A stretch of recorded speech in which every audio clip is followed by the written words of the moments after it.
ಖ್ಯಾತ ನಟ ಸಾಹಸ ಸಿಂಹ ಡಾಕ್ಟರ್ ವಿಷ್ಣುವರ್ಧನ್ಗೆ ಕರ್ನಾಟಕ ರತ್ನ ನೀಡಲು ರಾಜ್ಯ ಸರ್ಕಾರ ಮುಂದಾಗಿದೆ. ಇದು ಮಹತ್ವದ ಸಚಿವ ಸಂಪುಟ ಸಭೆಯಲ್ಲಿ ವಿಷ್ಣುವರ್ಧನ್ಗೆ ಮರಣೋತ್ತರವಾಗಿ ಕರ್ನಾಟಕ ರತ್ನ ನೀಡೋಕೆ ಒಪ್ಪಿಗೆ ನೀಡಲಾಗಿದೆ. ಸದ್ಯ ವಿಷ್ಣುವರ್ಧನ್ ಹೆಸರು ಘೋಷಿಸಲಾಗಿದ್ದು, ಕರ್ನಾಟಕ ರತ್ನ ಪ್ರಶಸ್ತಿ ಪ್ರದಾನ ಸಮಾರಂಭದ ರೂಪುರೇಷೆಗಳನ್ನು ಕನ್ನಡ ಸಂಸ್ಕೃತಿ ಇಲಾಖೆ ತೀರ್ಮಾನ ಮಾಡುತ್ತೆ ಅಂತ ಸಚಿವ ಎಚ್.ಕೆ. ಪಾಟೀಲ್ ಹೇಳಿಕೆಯನ್ನ ಕೊಟ್ಟಿದ್ದಾರೆ. ವಿಷ್ಣುವರ್ಧನ್ ಕನ್ನಡ ಚಿತ್ರರಂಗದ ಖ್ಯಾತ ನಟ ಸಂಪತ್ ಕುಮಾರ್ ಅವರ ಮೊದಲ ಹೆಸರು.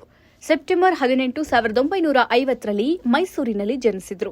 ಸಾಂಸ್ಕೃತಿಕ ಐಕಾನ್ ಎಂದು ಕರೆಯಲ್ಪಡ್ತಾ ಇದ್ದ ಅವರು ಸಾಹಸ ಸಿಂಹ, ಅಭಿನವ ಭಾರ್ಗವ, ಕರ್ಣ, ದಾದಾ ಎಂದೇ ಜನಪ್ರಿಯರಾಗಿದ್ರು. ಸುಮಾರು 50ಕ್ಕೂ ಹೆಚ್ಚು ವರ್ಷ ಸಿನಿಮಾ ರಂಗದಲ್ಲಿದ್ದು 220ಕ್ಕೂ ಹೆಚ್ಚು ಚಿತ್ರಗಳಲ್ಲಿ ಅಭಿನಯಿಸಿದ್ದಾರೆ. ಖ್ಯಾತ ನಟಿ ಹಾಗೆ ದಿವಂಗತ ಬಿ. ಸರೋಜಾದೇವಿ ಅವರಿಗೂ ಕೂಡ ಮರಣೋತ್ತರವಾಗಿ ಕರ್ನಾಟಕ ರತ್ನ ನೀಡೋಕೆ ರಾಜ್ಯ ಸರ್ಕಾರ ಇಲ್ಲಿ ನಿರ್ಧಾರ ಮಾಡಿದೆ. ಇನ್ನಷ್ಟು ಹೆಚ್ಚಿನ ಮಾಹಿತಿಗಾಗಿ ಫಾಲೋ ಮಾಡಿ ಬ್ರಿಗೇಡ್ ನ್ಯೂಸ್ ಕನ್ನಡ.